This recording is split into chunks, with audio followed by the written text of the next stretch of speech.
Thank you, Clark. First, I apologize for my lateness. My second job as a mom intersected with this job this morning, so amazingly I got here anyway. First, I just want to say I feel like I'm in the Hall of Fame right now. I'm a little overwhelmed because these are people that have been my mentors, people that I've learned about. Sam in particular, while I was in the city, New York City, I worked at the Bridge Postgraduate Center for Mental Health for 20 years. And I did the continuum of care, and I did a very good job of it, moving people from 24-hour programs to permanent housing, doing it carefully, trying not to take too many risks. We didn't want people to decompensate, to fall. And after a while, here was Sam, and everybody was saying that's how we should do it, and everybody said, no, we're not going to do that. We're scared to do that. People are going to get sick, they're not going to be able to handle it. And I started to do that my last 5 years. And I was met with a lot of opposition from my own superiors, actually. They were afraid. They were afraid that people were not going to be able to thrive, not be able to be okay. And they did.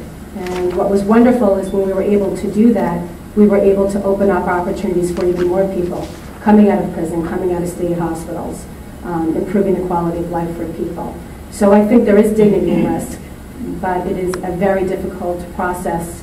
And I'm just thrilled to be sitting at the table with you this morning. I want to thank Dr. Ryan and Andre Sayegh for hosting this very important forum and for their incredibly strong commitment as a collaborative partner at the center. It's been wonderful. We have someone there 4 days a week. We're now about to embark on EPI, Employment Pathways Initiative, with the college, where they're going to be doing training for individuals right there at the center. That is a vision that I know Clark and Tom and the county and others have had, and it's here now, and it's very exciting. I know many people in the room know about the center, but I know other people don't, so I'm going to talk a little bit about the center, and then I'm going to give you some outcomes. The Bergen County Housing, Health, and Human Services, which is a very big word that I have to say a lot, so we call it the Triple H, the center, is the foundation for the County of Bergen's 10-year housing plan to launch a concentrated community-wide effort to end homelessness. It was designed to be a one-stop location and single point of entry to receive information, care management, health and human services, financial assistance for men and women who are homeless, individuals and families who are precariously housed, and others who require assistance connecting to needed services. We are a one-stop. There's a lot of people in the room right now who are part of that one-stop. I see the one-stop. I see Sal in the back. The Board of Social Services. I don't know what we would do without having them on site. The PATH team.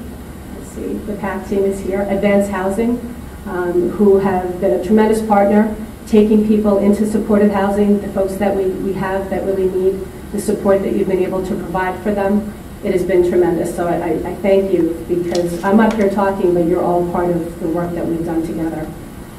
The center provides an integrated system of care that responds to people's needs through the provision of 90 beds of shelter, a nutrition site providing 3 meals a day, a medical wellness center with nurses that we share with the Bergen County Justice Center. So these nurses work at the jail and at the center, which is wonderful for us because we do have people coming from the jail, and there is a continuity of a relationship. People come and they know the nurses.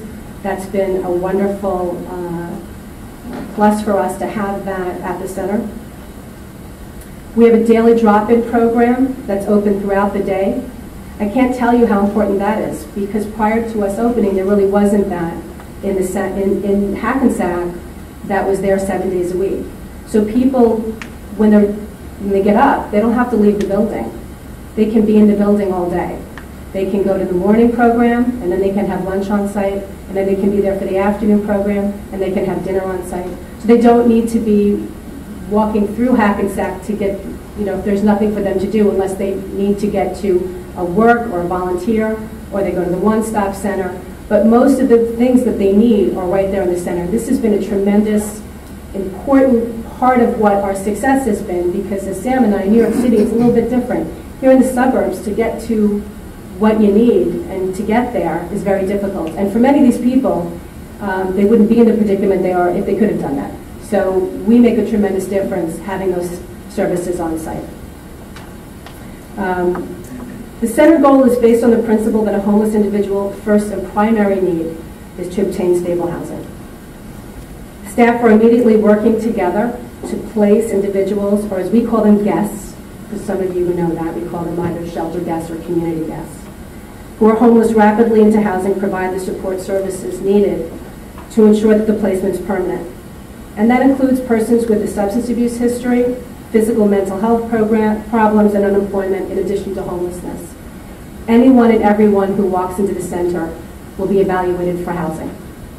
We don't ask them to be in treatment. We do not ask them to take medication. We do not require anything for someone to go meet with that housing specialist to look at their eligibility. The center is managed by the Housing Authority of Bergen County. I am an employee of that agency. And I can't even tell you, working for the Housing Authority and doing what we do, it's like having, Willy Wonka's golden ticket. Because I can make a difference in how we respond to homelessness. I can help with my colleagues at the Housing Authority. I can pick up the phone, I can walk down the hall, I get somebody right away. I can manage an issue immediately. And I can't even tell you, for all of us who know, it's not so easy to get those agencies, on the phone. You can't rapidly respond. We can do that now every single day, because I can walk down the hall and I can talk to somebody from the Board of Social Services, or I can talk to someone from the Housing Authority, or I can talk to my housing specialist and say, where is this person on that Section 8 list? Or what vouchers do we have available? And I can do that on an immediate basis. It doesn't take weeks, it doesn't take months. We also have a housing specialist at the center, and we do professional evaluations of clients' needs, develop individualized service plans, care management, placement, and permanent housing, medical screening, legal aid, veteran services, HIV/AIDS, Alcoholics Anonymous, and nutritional counseling. These services are all provided right on site. The Next Step Drop-In program, which I discussed, is operated by Christ Church CDC. It provides an environment whereby individuals are encouraged to use those on-site services, which are designed to strengthen employment skills, to address those health and human services needs, and work towards achieving goals that are outlined in the care plans.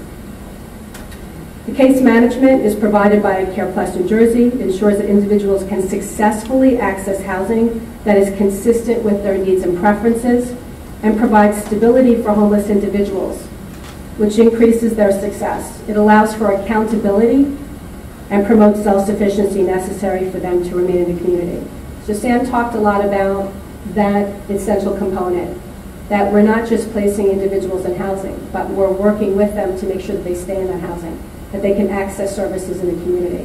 And what's wonderful about having the center is that people come back to the center. So when they get housed, they come back for dinner, they'll come back just to touch base, they'll come back, they'll say they're coming back for something, but we know what they're really coming back for. They're coming back because we've become their touchstone.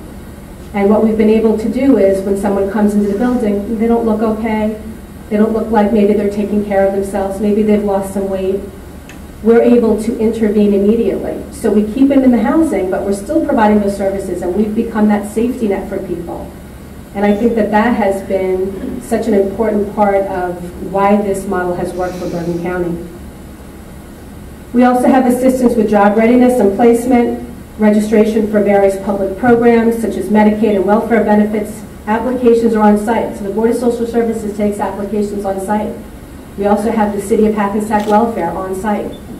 So we can sit in the room with an individual, because sometimes we send people to an office and they say, well, they said this, that, and the other thing.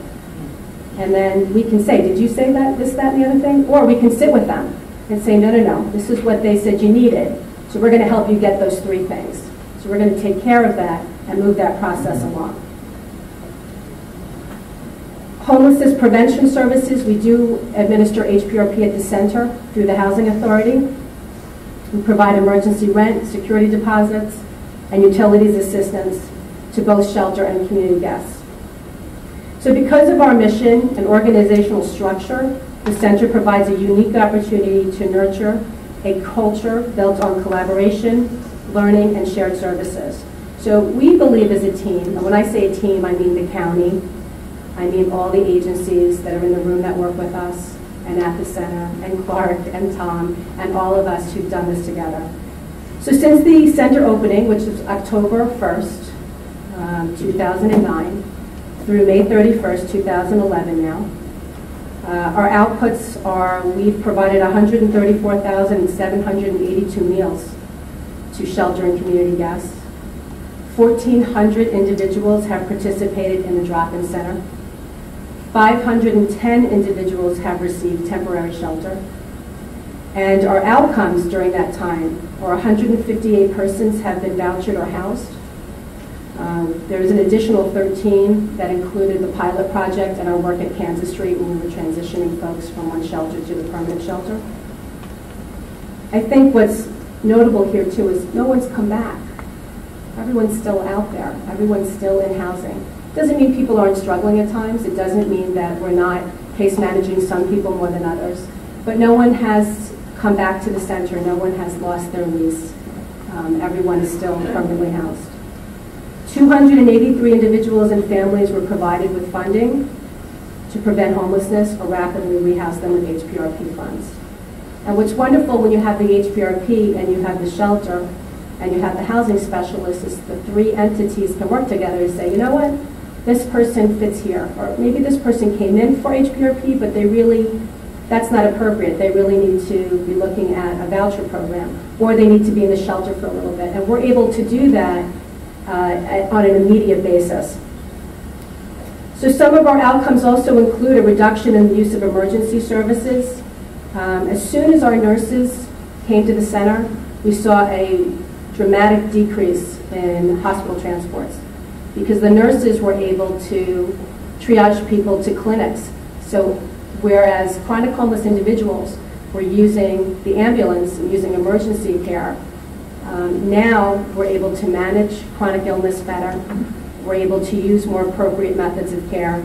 And also the nurses provide psychoeducation. They help with medication compliance and illness management. So we have seen a decrease. Another interesting thing is that the center has provided outreach into the community and has provided education to small business owners. And why that's so important is because these are our neighbors. These are people that are around the center. And so what we've done is we've gone out and we've met with them and we said, you know what? I know you want to do something good and you want to give them a meal, but the problem is they keep coming back and then you're concerned that they keep coming back. So how about this? We'll give you a little meal voucher.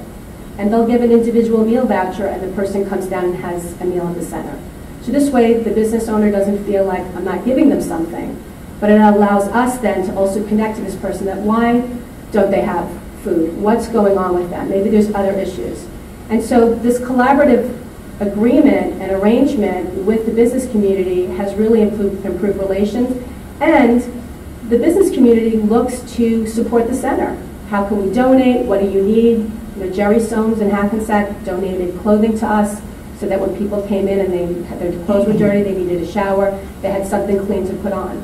So we find that by not just worrying about the people in the center, that we do have a role to do outreach and education and to support people in the community when they're worried about someone in the community. So we've been able to do that very well. I think that's it.